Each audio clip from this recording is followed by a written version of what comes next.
نہیں جی، اربوں روپے کے قرضے، بلکہ میں ابھی ڈیٹیل میرے پاس نہیں ہے، میں آپ کو دے دیتا. اربوں روپے کے قرضے جو ہیں وہ یوتھ لے چکی ہے اور یوتھ اپنا کاروبار کر رہی ہے اور اس سسٹم کو مزید بہتر بنایا جا رہا ہے. لیکن سر وہ دیکھنے میں یہ آ رہا ہے کہ بہت مشکل ہے.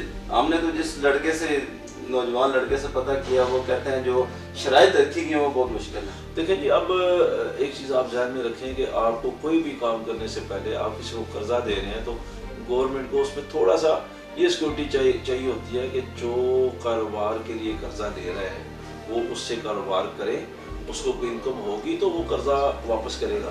تو تھوڑا سا ظاہر ہے اس کو سیکیور بنانے کے لیے کچھ شرائط تو رکھنی پڑتی ہے. آپ آنکھیں بند کر کے تو کسی کو قرضہ نہیں دے سکتے. جس نے کاروبار کے لیے قرضہ لینا ہے وہ پلان لے کے آئے گا، اور کوئی ایسا پلان جو نظر آتا ہوگا کہ اس پلان کے مطابق یہ کام کر سکتے ہیں، تو کوئی اتنا مشکل پروسیس نہیں ہے. اچھا سر، پیچھے دنوں چینی کا ایک بہت بڑا بحران تھا، آٹا بھی بیچ میں مارکیٹ میں شارٹ ہوا، اس کی کیا وجہ؟ حالانکہ حکومت نے جو یہ مافیا تھا ان کے خلاف کافی کریک ڈاؤن بھی کیا ہے، آپ کیا کہتے ہیں؟ دیکھیں جی، مافیاز کو اس سے پہلے نہ نکیل ڈالی گئی ہے نہ لگام ڈالی گئی ہے، کیونکہ مافیاز خود حکومت کا حصہ ہوتے ہیں. تو ظاہر ہے اب وہ مافیاز کوشش کرتے ہیں. وہ کچھ دنوں کے لیے چینی کی قیمت اوپر گئی، لیکن دوبارہ گورنمنٹ اس کو 90 پر لے آئی تھی. تو یہ اٹیک کرتے ہیں، ہر حکومت پہ اٹیک کرتے ہیں، لیکن ان کی بدقسمتی یہ ہے مافیاز کی کہ اب ایسا حکمران ہے جو ان کے لیے فرینڈلی نہیں ہے یا جس کا کوئی ذاتی انٹرسٹ نہیں ہے. تو عمران خان نے پہلی مرتبہ شوگر کے بحران پہ کمیشن بنایا، اس کی رپورٹ آئی، اس پہ امپلیمنٹ بھی ہوا. اس سے پہلے تو بس بندر بانٹ ہوتی تھی، مل جل کر سارے کھاتے تھے. آدھی شوگر ملیں جو ہے وہ نواز شریف کی تھی اور آدھی زرداری کی تھی. تو اللہ اللہ خیر سب. اچھا سر، منی بجٹ آنے والا ہے اور مہنگائی تو آ گئی ہے، عوام پہ بہت زیادہ بوجھ ہے. تو سننے میں یہ آیا کہ یہ بھی ایک مہنگائی کا آئٹم بم عوام پہ گرے گا، کیا ایسا ہے اس میں کچھ؟ میں نے آج ہی شوکت ترین صاحب کا بیان پڑھا کہ منی بجٹ میں عوام کو ریلیف دیں. آج ہی ان کا بیان. سر کس حد تک ریلیف ہوگا، یہ ذرا ڈیٹیل سے تھوڑا سا. ڈیٹیل تو اب یہ شوکت ترین صاحب نے بتائی ہوگی، میں تو آپ کو ان کا بیان بتا رہا ہوں کہ آج میں نے صبح ہی ان کا بیان پڑھا اخبار میں کہ منی بجٹ میں عوام پہ کوئی برڈن مزید نہیں ڈالا جائے گا بلکہ ان کو ریلیف دیا جائے گا. سر 2 سال سے کم کا وقت رہ گیا حکومت کے پاس، مزید کیا حکومت پلان کر رہی ہے مہنگائی کو کنٹرول کرنے میں؟ کس حد تک کامیاب ہوگی؟ ترقیاتی کام مزید اور کیا پلان ہے وہ تھوڑا سا دیکھیں. ترقیاتی کام تو میں آپ کو ڈیٹیل کچھ بتا چکا ہوں. دیکھیں پاکستان کی تاریخ میں کوئی 30-40 سال بعد ڈیم بننے جا رہے ہیں. اس سے پہلے تو دیکھیں ہم شارٹ ٹرم پالیسی بنتی رہی ہے. اس سے پہلے مہنگی بجلی خرید لو، بجلی کی کمی پوری کر لو، کچھ پیسے خود کھا لو، کمیشن کھا لو، عوام کو بھی وقتی ریلیف دے دو. جس طرح انہوں نے مہنگے پاور پلانٹ خریدے، مہنگے سودے کیے. آپ سوچیں ذرا، جن کمپنیوں سے میاں نواز شریف صاحب 21 روپے یونٹ کا ایگریمنٹ کر رہے ہیں، انہی کمپنیوں سے، اسی کیپیسٹی کے پاور پلانٹ سے عمران خان 4.5 روپے یونٹ کا ایگریمنٹ کر رہا ہے. تو یہ لانگ ٹرم پالیسیاں ہوتی ہیں، یہ شارٹ ٹرم پالیسیاں نہیں ہیں. ڈیم عمران خان بنا رہا ہے، وقتی تو اس پہ خرچہ ہو رہا ہے، اربوں خربوں روپے کا خرچہ ہو رہا ہے. لیکن جب یہ ڈیم تعمیر ہو جائیں گے 2028 میں جا کے، 2025 میں جا کے، آپ سوچیں اس ملک میں کتنی سستی بجلی ملے گی اور اس کا فائدہ کتنا زیادہ عوام کو ہوگا. اسی طرح عمران خان جو ہے وہ انڈسٹری کو اٹھانے کی کوشش کر رہے ہیں، کنسٹرکشن انڈسٹری کو اٹھانے کی کوشش کر رہے ہیں. جیسے جیسے آپ کی انڈسٹری اٹھے گی، جیسے جیسے آپ کی زراعت اٹھے گی، جیسے جیسے آپ کا کسان تگڑا ہوگا، جیسے جیسے آپ کا انڈسٹریل تگڑا ہوگا، آپ کے ملکی حالات ٹھیک ہوتے جائیں گے، کاروبار بڑھتا جائے گا، روزگار عوام کو ملتا جائے گا. تو تھوڑا سا مشکل وقت ہے. اس کی ریزن میں 2 آپ کو بنیادی بتا چکا ہوں. پچھلے حکمرانوں کے قرضے اور عالمی ایک کورونا کی وجہ سے جو پوری دنیا میں ایک لہر آئی ہے، یہ 2 بنیادی وجہ تھی مہنگائی بڑھنے کی. لیکن انشاءاللہ اللہ تعالیٰ عمران خان کو اس میں بھی سرخرو کرے. اچھا سر، کل دیکھنے میں آیا جیسے گولڈا موڑ انڈر پاس کا ایک افتتاح کیا گیا، ماشاءاللہ بہت اچھا اقدام ہے.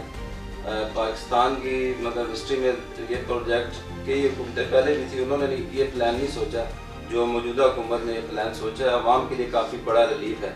اس کے ساتھ ساتھ کل ایک اور بڑا سانحہ جو مطلب میں وہ الفاظ نہیں ہے جو بیان کر سکوں، سانحہ سیال کوٹ، اس بارے میں آپ کیا کہتے ہیں؟ دیکھیں جی، بڑا شرمناک افسوسناک واقعہ ہے. ہم اس کی بھرپور مذمت کرتے ہیں. پاکستان میں توہین رسالت، توہین انبیاء، توہین صحابہ کرام، توہین ائمہ کرام کا قانون موجود ہے. اگر کوئی شخص کسی کو یہ گندا، کبھی اور گھٹیا فعل کرتا ہوا دیکھتا ہے تو اس کو فوراً اس پہ رپورٹ کرنی چاہیے، قانونی کارروائی کرنی چاہیے. ہمارا معاشرہ، ہماری سوسائٹی، ہمارا دین اسلام، ہمارا قانون، ہمارا آئین کسی فرد یا گروہ کو اجازت نہیں دیتا کہ وہ خود اپنی عدالت لگائے اور خود سے سزا دے۔ ہم ایز اے قوم اس پہ شرمندہ ہے، انتہائی غلط واقعہ ہے۔ کسی کو کوئی حق نہیں پہنچتا کہ وہ کسی کو خود عدالت لگا کے خود جج بن کے خود سزا دے۔ یہ عدالتیں اس کے لیے موجود ہیں، اس کے لیے قانون موجود ہے۔ اگر اس نے کوئی توہین کی تھی تو اس کا حق یہ بنتا تھا ان لوگوں کا کہ وہ جاتے، اس پہ رپورٹ کرواتے، اس پہ ایف آئی آر درج کرواتے، وہاں اپنا کیس ثابت کرتے اور اس کے بعد اس کو کوئی سزا ملتی۔ ہمیں کوئی پتہ نہیں اس نے جرم کیا بھی ہے یا نہیں کیا ہے۔ اگر نہیں کیا تو وہ بالکل معصوم اور بے گناہ تھا، اور اگر اس نے خدا نہ خواستہ یہ جرم کیا تھا تو اس کو سزا دینا قانون کی ذمہ داری تھی، کسی فرد یا گروہ کی نہیں تھی۔ تو میں اس کی بھرپور مذمت کرتا ہوں۔ سر آخر میں پاکستانی عوام کو آپ کیا میسیج دینا چاہتے ہیں جو ینگ ہے خاص کر ان کو؟ دیکھیں جی، پاکستان ایک مشکل دور سے گزرا ہے، انشاءاللہ اچھا وقت آنے والا ہے اور پاکستان ترقی کرے گا، پاکستان اوپر جائے گا۔